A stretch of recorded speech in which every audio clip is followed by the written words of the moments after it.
मला का त्यांना आता परत एकदा तुम्ही ठरवताय का त्यांना अनुभव चांगला आहे त्यांनीच म्हटलंय ना दादा, त्यांना तुम्ही भाजपाचा बघा, अनुभव जुने मागच्या कार्यक्रम बघा, त्यांना त्यांनी मागचा जाहीरपणे ती व्यक्त केलेले आहेत दादा सगळे. अहो राजकारणात कोणी काय वक्तव्य केली आता ती जर काढली तर तुम्ही आता ते तर मग दादा, अमोलदादांचं घेऊन नका रे. दादा, त्यांना आता भाजपाची सगळा- कायम मदत आता राहिली. सगळा जुना अनुभव असताना भाजप सोबत युती करण्यास तुम्ही तयार झाले, नेमकी कोणत्या गोष्टींवर तुम्ही तडजोड केलेली आहे असं म्हणता येईल?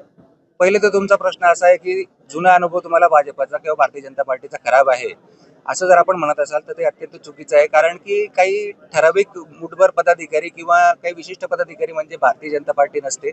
2019 असेल 2024 असेल या दोघी इलेक्शनला भारतीय जनता पार्टीचा मूळ जो क्रेडर पक्ष आहे त्या पक्षातल्या सर्व प्रमुख पदाधिकाऱ्यांनी आणि कार्यकर्त्यांनी हे माझं काम अत्यंत निश्चितपणे आणि मनोभावे केलेलं आहे. त्याच्यामुळेच मला एवढा मोठा विजय प्राप्त करता आलेला आहे. म्हणून ही युती करण्याचं तात्पर्य असं आहे की जेव्हा आम्ही मोठे इलेक्शन युतीमध्ये लढतो आणि खालचे इलेक्शन लढत असताना एक सामान्य कार्यकर्त्याचं ते इलेक्शन असतं आणि सामान्य कार्यकर्त्याच्या आणि आमच्या सहकार्याच्या इलेक्शनला आम्ही युती तोडून त्याला वाऱ्यावर सोडायची ही भूमिका मला काही पटली नाही. आणि मी ती भूमिका आदरणीय आमचे नेते गुलाबभाऊ असतील, आबासाहेब असतील, गिरीश भाऊ असतील, मंगेश दादा असतील, मंगेश दादांकडे त्यांनी स्वतः जाऊन युतीचा प्रस्ताव दिला.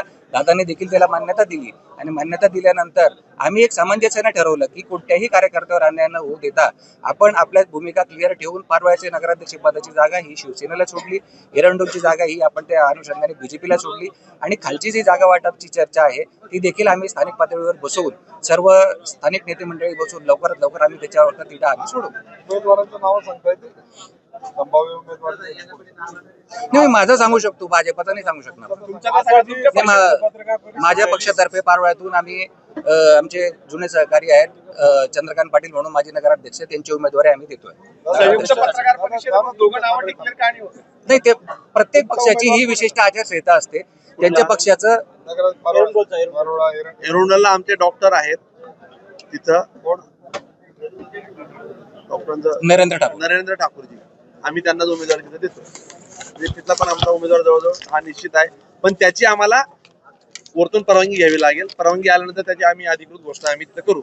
आजची ही संयुक्त पत्रकार परिषद झाली यात संभाव्य उमेदवार सुद्धा उपस्थित होते, पण आरक्षण 50% महिलांचे पाहता 50% महिलांची उपस्थिती का जाणवली आणि महिला का उपस्थित राहू शकल्या आणि याबाबत थोडं मार्गदर्शन आहेत ना, 50% नाही आहेत ना, प्रतिनिधी आहेत ते. वार्डाचे अपेक्षित होते, इच्छुक उमेदवारांमध्ये महिला सुद्धा अपेक्षित होते. पुढच्या कार्यक्रमाला 50% दिसतील तुम्हाला.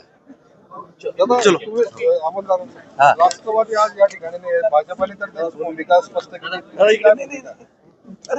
कशाच्या संदर्भात?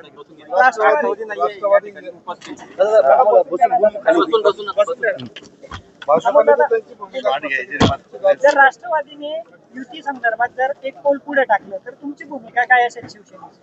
कसं असतं, वेळोवेळी प्रत्येक गोष्ट केली गेली पाहिजे.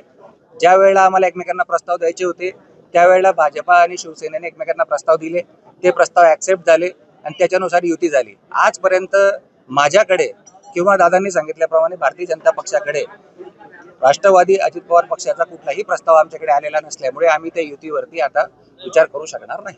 पण महायुतीमध्ये तुम्ही आहात, राज्याच्या सत्तेत सोबत आहात, तर तुमचंही कर्तव्य होतं एक वेळ त्यांचा शब्द विचारला, तुमच्याकडून काय शब्द गेला नाही? शब्द जाण्याचा विषय नसतो, संवाद हा महत्वाचा असतो. संवाद जर दोघांमध्ये असेल तर युती होईल, संवाद नसेल तर युती कशी होईल? आमच्यामध्ये संवाद होता म्हणून ती युती झाली. त्यांच्याशी संवादही नाही का काही? आमच्याशी त्यांनी केला नाही ना. नाही, प्राथमिक दादांनी आता म्हटलंय की त्यांचे खंड जर आलं तर आम्ही वरिष्ठांशी चर्चा करू, विचार विनिमय करू. तुम्ही मात्र दरवाजे बंद केले. दरवाजे बंद करण्याचा विषय नाही. आता वेळ निघून गेली ना, 2 दिवस फॉर्म भरायचे उरलेले. आता केव्हा प्रस्ताव येईल, केव्हा तो वरती जाईल.